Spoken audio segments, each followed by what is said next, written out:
Hey, all Sky here for Rye Guys t-shirts. Rye Guys, that's W-R-Y, guys.com. Great, irreverent, thought-provoking t-shirts upholding a pro-freedom perspective. Inspired by such classic humorists as Mark Twain, H.L. Mencken, and Oscar Wilde, they invoke the wit and wisdom of the past to satirize modern myths. These high-quality shirts for men and women look good and feel good, and they make great gifts. Use the coupon code SCOTT for 15% off. Rye Guys t-shirts at ryeguys.com. That's W-R-Y guys.com. All right, you guys, Scott Horton Show. Check out the archives, interview archives, 4,000-something interviews going back to 2003, right around this time, 2003, at scotthorton.org/interviews. Doing the Q&A stuff for you there at scotthorton.org/show, and you can send me your questions at hashtag SHSQA. Does that catch you enough? I guess not. Anyway, also, so I'm on Twitter at Scott Horton Show. Welcoming back to the show, our friend Conn Hallinan. He writes at Foreign Policy in Focus. How are you doing?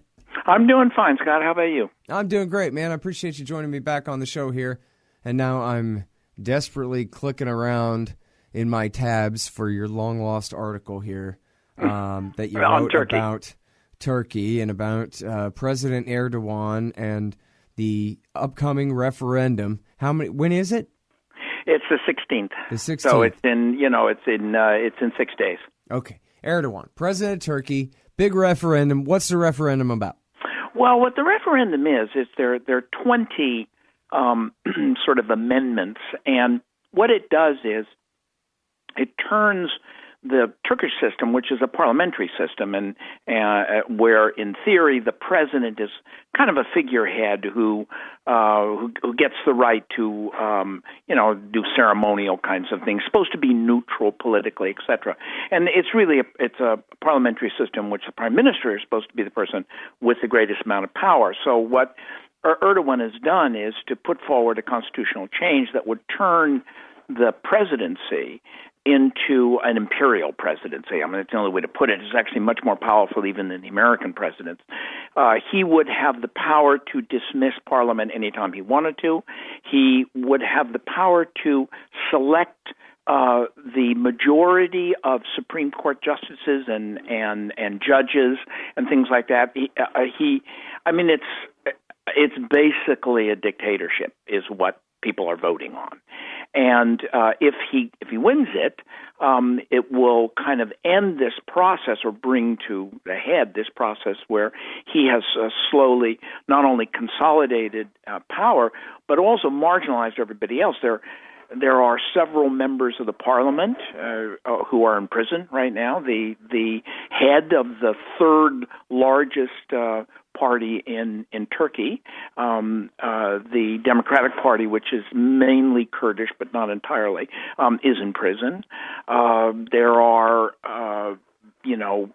45,000 people that are in prison. There have been 150,000 people fired from their jobs.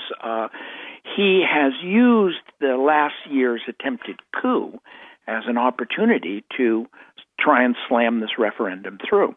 Now, it looked at it in terms of past history. It looks like a slam dunk because this is a guy who hasn't lost an election since 1994 when he became mayor of Istanbul, and he sort of run the table each time. He got a little bit of a setback a year ago in an election, but he put another one up and got back his majority, things like that. Except that there's some straws in the wind, and it's not a certain thing that he's going to win this referendum. At one point it was something like 60-40. Well, it's more like 50, 51, 49. It's sort of up and down. And a lot of people are not saying how they're going to vote. And that's generally a sign, and certainly in Turkey at this time, that they might be voting no, since to actually admit that you're voting no just might get you thrown in jail. Yeah. Well, I mean, I guess there's just no denying the degree to which he's exploiting the coup from last year to just, as you say, you mentioned those numbers again, how many people he's rounded up who even might be breathing in the direction of opposing him? Well, 45. There are 45,000 in prison or jailed, and about 150,000 have been fired from their jobs or dismissed from their posts. I mean, the number of teachers are having a real crisis because he's fired the vast majority of professors in the colleges and secondary school teachers as well. So, and that's because they're all Gulenists? Well, that's what it started out as, but this is much more. I mean, for instance, the numbers of people that have been arrested from the Turkish Party were the opposite of Gulenists. As a matter of fact, the Gulenists have always been much more militantly anti-Kurdish than Erdogan's party, and has pressed for military solutions against the Kurds. So the Kurds have always been very anti-Gulen, but they're using it to basically round everybody up. That's interesting. I didn't know that about the Gulenists. I guess, their very thin image in the West, as much as it's discussed at all, is that, well, they're the softer, kinder Islamists and live in Pennsylvania. Scott, they're I'll tell you what they feel like. And I've really done a lot of work on the Gulenists. They really feel like a cult to me. There's some real cultish aspect to it. And the coup really was their secret plot, or not? It's not clear. That the only thing I'd say on that is that Erdogan has asked that the United States extradite Gulen, and also that other Gulenist leaders in places like West Germany, France, and everything also be extradited. So anyhow, the German intelligence, because one of the things they were doing was that they were asking that Gulenists in Germany be extradited, and the Germans and the Americans apparently looked at the evidence that they had, and they don't see it. I mean, I do think what happened was that people got wind of the fact that Erdogan was going to have a purge. And what they did was they struck first. Now, does that mean that the preacher, Gulen, in Pennsylvania knew about it beforehand? I don't know.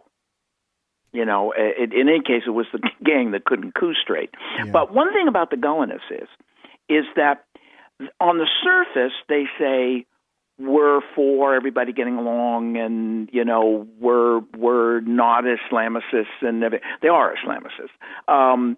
But we get along with everybody, etc., like that. But in practice, what they have done is they've been very militantly anti-Kurdish. They're for much closer relations with Israel, and they're much more kind of open market, free marketers, so sort of what you think of as the neocon economics. Erdogan's people are much more state has a big role to play in the economy, etc. So they're a curious group of people, and they also are very tight-lipped. And that's the cultish part of it. I was reading through the WikiLeaks cables from the U.S. Embassy, and one of the cables. Thank you again, Chelsea Manning. By the way, no one ever stops and says Chelsea Manning. Round of applause again for the 150,000 news stories that have come out of those cables. Iraq, Afghanistan. Absolutely, you're absolutely right. Three cheers for Chelsea. You're absolutely correct on that. So I was looking through these cables, and one of the things that comes across is a lot of the people in the American embassy are saying, well, that these Gulenists, they're asking for visas, to go to the United States or everything like that, and they just lie. They just absolutely don't. You cannot get them. You can't pin them down. They have this little neat patter, and it's just an odd. It's an odd group of people, and they're, it is a kind of they did build up a kind of a secret state, not to the extent that Erdogan has talked about it, and Erdogan has used this excuse of the coup to just absolutely dismantle democracy in Turkey. Now, that's going to have an effect on the region because, the three big players in the Middle East have always been Iran, Egypt, and Turkey. I mean, that's going back, thousands of years BC. And so what happens in Turkey and whether or not democracy really gets dismantled, that's going to have a regional impact. And of course, since the Middle East is important, it'll have worldwide consequences.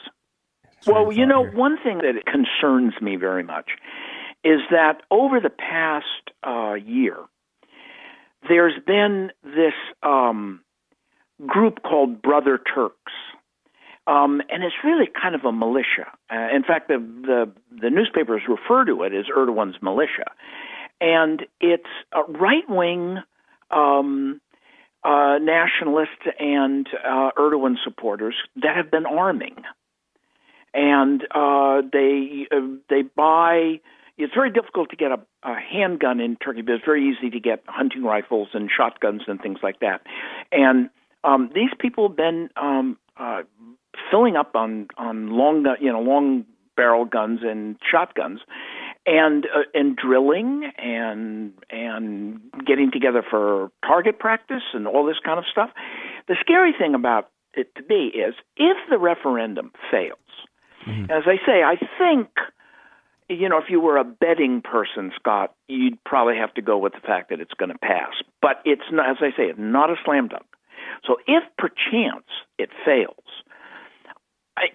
is Erdogan going to accept that?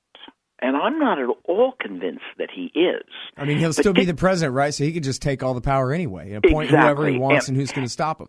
And the Turkish army has been pretty much subdued because a lot of the middle-ranking generals took part in the coup, and so they've dismissed huge sections of the general staff in Turkey, and the army is pretty much under Erdogan's thumb. Well, if the army is subservient to Erdogan, then an armed militia, even if it wasn't very big, could have a real impact. And I'm just worried that as you say, Erdogan's just going to say, well, I'm sorry, it's sort of, Donald Trump. Well, I'm sorry that didn't happen that way. We lost because they cheated, and so we're going to take it over anyhow. Well, and the other parties, has he weakened them enough that he's going to? The country is really split. I mean, even when he was winning elections, he was winning like 52%, 48%. What you've got is four basic parties. You've got the Justice and Development Party, his party, which is an Islamicist party. They're very, very close to the Muslim Brotherhood. In many ways, they're kind of a Turkish variety of the Muslim Brotherhood. So they tend to be lower middle class, and then some oligarchs, and a lot of rural people. And one of the things that Erdogan did successfully was to build up the economy of the interior of Anatolia. So the whole kind of center of the country. Before, it had largely been the development was largely in the coastal areas along the Black Sea and also along the Mediterranean. So there's that. Then there is the kind of loyal opposition. They're secularists. They're the old Kemal Ataturk party. They tend to be kind of center-left, sort of vaguely social democratic. They traditionally, up until Erdogan came along, they traditionally dominated politics in Turkey. Then there's the Kurdish party, which is very left, and also attracts a lot of non-Kurds. As a matter of fact, they got about 2 million votes that are non-Kurdish votes in the last election, and they tend to be very progressive, left social democratic, to kind of semi-socialist. And then there's the Nationalist Party. The Nationalist Party is pretty small at this point. It's a little bit smaller than the Kurdish Party. And it's also deeply split. The leadership of the Nationalist Party backs the referendum. The rank and file do not. They are very nervous about concentrating all this power in Erdogan's hands. Mm-hmm. And so they have this odd situation of where some of the leaders of the Nationalist Party are out there pressing for passing the initiative, and some of the other leaders are going out and giving rallies saying people need to vote no, and et cetera, et cetera, et cetera. So it's a curious thing. It's about a four-party situation, and the country is just very deeply split. Even if the referendum passes, it's not going to pass by more than about, I would imagine, 52 or 53%. It's certainly not going to be the 60% that Erdogan predicted, say, 6 months ago. Yeah. Hey, Al Scott here. Ever wanted to help support the show and own silver at the same time? Well, a friend of mine, libertarian activist Arlo Pignati, has invented the alternative currency with the most promise of them all. QR Silver Commodity Discs. The first ever QR code 1-ounce silver pieces. Just scan the back of one with your phone and get the instant spot price. They're perfect for saving or spending at the market. And anyone who donates $100 or more to the Scott Horton Show at scotthorton.org/donate gets one. That's scotthorton.org/donate. And if you'd like to learn and order more, send them a message at commoditydiscs.com or check them out on Facebook at /commoditydiscs. And thanks. Man, yeah, that's really something else. All right, now listen, I'm sorry, I know time's kind of limited, but I got to ask you, who all's side is Erdogan for and against in Syria as of right now? Conn, do you know? Well, let me tell you, how about schizophrenia, okay? All right. Erdogan set out to overthrow Assad. What he wanted to do was that, and he turned a blind eye to the Islamic state. He helped fund and arm the anti-Assad opposition, and his plan was to overthrow Assad and replace it with a variety of the Muslim Brotherhood. That was what the plan was. Well, things didn't go quite that way, and then when the Russians intervened,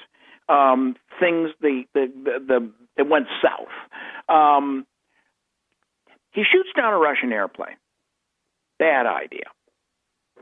The Russians proceed to move very sophisticated anti-aircraft stuff, the S-400 system, into the region, which would make any Turkish planes toast if they got anywhere near Assad's people, and cut off agriculture and all sorts of stuff. I mean, it was an incredibly dumb move. I don't know exactly why Erdogan decided to do it. So anyhow, he eventually goes to Moscow and apologizes, and everything's supposed to be sort of hunky-dory. And then Erdogan agrees with Iran and Egypt and Russia that they will push for political settlement, and that means that he's not demanding that Assad has to go. Now he's saying that Assad has to go, and even before this last incident, the Turks sponsored a conference in Turkey to build up an army that would fight Iran and the Russians and Assad. So on one hand, he's working for political settlement with the Russians and Iran and Egypt to get a political solution. On the other hand, he's creating this army to fight against the Kurds and the Russians and Iran. I mean, it's like Donald Trump. I mean, the term erratic is, if anything, an understatement. All right, so fast forward, say, I don't know, a few months, and then the Islamic State has turned from a place back into just the name of a terrorist militia group kind of a thing. And then the Syrian YPG Reds that the Americans have been backing this whole time are now a real problem for our NATO ally, Erdogan, who presumably will have inherited these even more dictatorial powers by then, and who, as you say, has this army sitting there. And he's terrified, right, that the Syrian Kurds are in such a strong position compared to the as far as their power in terms of shared with the national government go at this point, what's left of it, that they have at least guaranteed, it seems, the status quo going forward anyway would be autonomy for them, if not outright independence from Damascus. And so this is something that would be a huge inspiration, conceivably to the PKK Kurds in Turkey, and something that in his imagination is absolutely intolerable and must be crushed. So he doesn't even need Damascus to do it. He'll fight Assad's war against the Kurds next. And he's done badly. They went into Syria. The Turkish Army went into Syria, and they have not done well. And I think that's partly the result of the post-coup situation. Well, and who exactly are they fighting there? They're fighting sort of for al-Nusra or what? No, they're fighting the Kurds. But I thought the Americans and the Syrian army were between them and the Kurds at this point. They are on one side, but not to the north. Oh, okay. And they're the thing is that Turkey's foreign policy at this point is just in shambles. I mean, you said it perfectly. Here you have this situation where, he goes to overthrow Assad. Now suddenly he's got this powerful Kurdish movement in Syria. He's got a war going on with the Kurds in southeastern Turkey. He says that he's going to occupy Iraq if the Kurds try and do anything around autonomy. He's just made a shamble of things. When he first got in, he had a slogan, and he said, "No problems with the neighbors." He's at war with everybody now.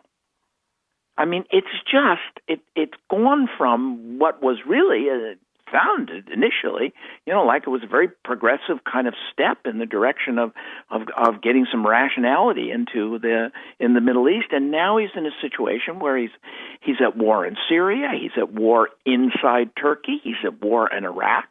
He's got tense relations with the Russians, very tense relations with Iran, and there's even been a falling out between the Turks and Saudi Arabia, because Saudi Arabia is totally focused on overthrowing Assad and replacing it with an extremist regime, and they think the Turks are sort of dragging their feet, and the Turks are not helping the Saudis in Yemen, which of course is a complete mess, and Turks are smart enough not to get involved in Yemen. All right, so now this hadn't gotten much coverage, but in Defense News, I think it is, they're talking about how the chairman of the Joint Chiefs of Staff was over in Turkey having these extensive meetings with the Turkish military and the Russian one. It was all of their Joint Chiefs of Staff, whatever they call them, their counterparts. Mm-hmm. And that these guys were, staying at a hotel together for a few days and hashing out a bunch of things. I mean, I hate to think that means alliance for more war, but I do like thinking that represents some kind of real deconfliction effort when it comes to whatever the hell they're doing over there. I mean, I'm sorry for whoever's collateral damage in Raqqa, but it's better than the whole world getting set on fire here, which is what we're actually dealing with. Yeah, I think the general stance of the military has been that they do not want to get more deeply involved in the Middle East. They look at that situation and they say, there's no percentage here. There is no percentage here. And they're right. I mean, they're absolutely right. They want to stay in Afghanistan. I'm not sure exactly why they want to do that, but they want to stay in Afghanistan. They want to get ready to challenge the Russians, but what they're really focused on is China. Yeah, and that, Scott, is the most scary scenario of all. Well, I know the Navy and the Air Force are focused on China, but who else? Well, the Army too. I mean, the Marines have, they're now permanently deployed in Australia. They've upgraded their bases on Okinawa and Guam. they're thinking in terms of, they may have to fight the Chinese, and we don't want that. We definitely don't want that, Scott. I don't know, man. I've been doing this for so long, and it's the same thing over and over again, but I sort of still, maybe it's what's wrong with me, that I can't understand it, that this line of thinking doesn't stop at, yeah, well, they've got H-bombs, so what can we do to be friends despite whatever the problems are? Because H-bombs are H-bombs, so end of argument. Scott Horton already won the argument. We have to be friends with China forever and ever and ever, and I don't care what else is the issue. Yeah. I don't care if they murder every firstborn little girl over there. We still can't have an H-bomb war with them. I don't care if they conquer Afghanistan. We still can't have an H-bomb war with them. Yeah. No, you're right. You're absolutely right. The whole thing is crazy. It is. It is crazy, and it is crazy. And I've written a couple of things on this, and I'm actually in the process of starting another column on this nuclear war stuff. And there's a casualness about this that is really scary. And then you look at India. India just now suddenly they're saying that they have the right to use a first strike against Pakistan. If there was a nuclear war between Pakistan and India, let me tell you something, it would affect the rest of the world. Yeah. Well, I recommend y'all check the archives because we've covered that one in depth too on this show. Yeah, I did a column about 2 or 3 months ago on that. Yeah, and we did a good interview about that too, because Yep. people think. I mean, I think a lot of people recognize that's actually, well, maybe before very recent times, that was considered to be the most likely place for nukes to start. Yeah, going well, off. I do. I still think it's the one that keeps me up at night. Yeah.